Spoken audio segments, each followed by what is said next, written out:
हमारे सामने जो भैया जी हैं इनका नाम नरेंद्र सिंह जी हैं। तो बांग्लादेश में आप चर्चा कर रहे थे, कई लोग हैं इधर, मास्टर साहब भी हैं, कल इधर साथ घुमा दीजिए, इन लोगों को भी दिखाइए, ये लोग भी हैं। तो फिलहाल बांग्लादेश की चर्चा कर रहे हैं, तो वहाँ के फ्यूचर के बारे में जानना चाहेंगे। तो भैया जी सबसे पहले एक क्वेश्चन है हमारा कि बांग्लादेश का फ्यूचर क्या होने वाला है और उससे इंडिया को किस तरह से अफेक्ट पड़ेगा, और साथ ही साथ इससे क्या रहेगी पाकिस्तान, अमेरिका और चीन की जियो पॉलिटिक्स जो भारत को घेरने की कोशिश करें, इसके बारे में हम भैया जी से जानना चाहेंगे। सही और सच्ची बात यह है कि बात जब बांग्लादेश की आती है तो बांग्लादेश की एक ट्रेजेडी समझना चाहिए। ट्रेजेडी क्या है कि वो मुस्लिम कंट्री है। पाकिस्तान की बात करते हैं तो मुस्लिम कंट्री है, 70 मुस्लिम कंट्री हैं, बाकी भी बहुत सारे मुस्लिम कंट्री हैं देश के अंदर, दुनिया के अंदर।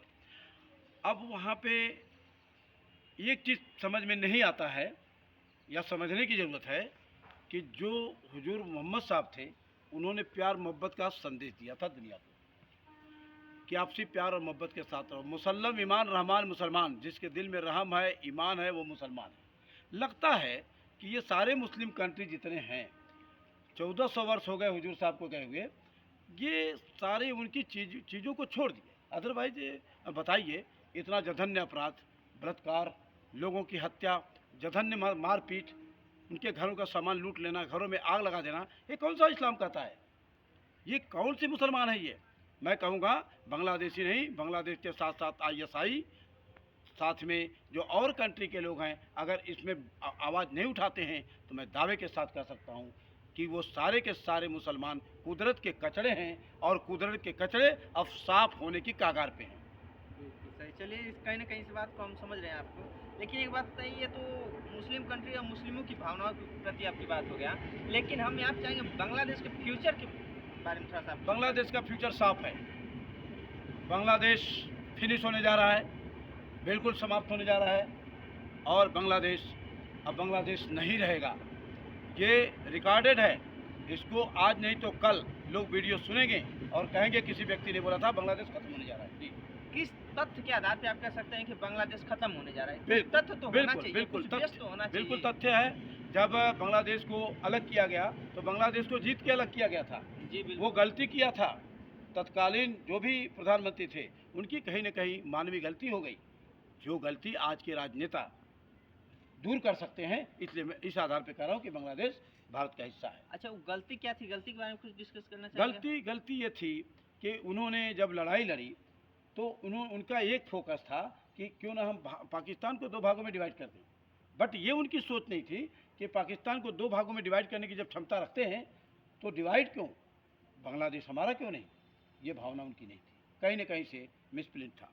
तो खैर, आपको हमारे लगता है थोड़ा सी जानकारी चाहिए कि भारत की जो नीति रही है शुरू से, वो पहले कभी किसी देश पे हमला नहीं किया है और किसी देश को कब्जा नहीं किया है। जो भारत देश है शुरू से ही ये अपने आप को लेकर चाहता है, स्वतंत्र अच्छे ढंग से चाहता है सभी हमारे आसपास के खुशहाल। भारत की जो दृष्टि है और जो हिंदू समाज है उसकी सोच काफ़ी सरल और स्वाभाविक और काफ़ी मतलब प्राकृतिक रूप से काफ़ी अच्छी है, जिसका फायदा आज कहीं ना कहीं कह सकते हो वो उठाते हैं। तो ये बात आपकी कहीं ना कहीं सही है, मगर इसके हिसाब से आप जो जा रहे हैं, आपने बोला कि वो हम चीज़ें समझ रहे हैं, लेकिन हम ये कहना चाह रहे हैं कि वो क्या उनकी मंशा रही होगी, क्यों ऐसा उस टाइम मैं आपको एक बहुत बड़ी बात बताना चाहता हूँ। चाहे NDA के लोग हों और चाहे UPA के लोग हों और चाहे सारे घटक के लोग हों, हाँ। मैं देश के सारे पार्टी के सारे राजनीतिकों की बात करता हूँ। जी जी। उन सारे राजनीतिकों में तथाकथित कुछ राजनीतिकों के तार विदेशों से जुड़े हुए हैं और उसमें बहुत सारे लोगों के जुड़े हुए हैं। मैं भारत सरकार से अपील करता हूँ, रा को IB को लगा करके इन सारे राजनीतिकों के पीछे पड़ जाइए, ताकि ये घटना अच्छी नहीं है जो हमारे पड़ोस में घटी है। क्योंकि आपके पास सेना कितनी है, कितनी सेना है? 16 लाख 18 लाख, यही सेना आपके पास है। नौजवानों की अभी आपकी जानकारी पूर्ण नहीं है, अभी इसमें कुछ कम है, करीब 12 लाख के करीब आर्मी हो चुकी है, काफी घट चुकी है। 12 लाख आर्मी है, ठीक। नौजवानों की संख्या कितनी देश में? बहुत है।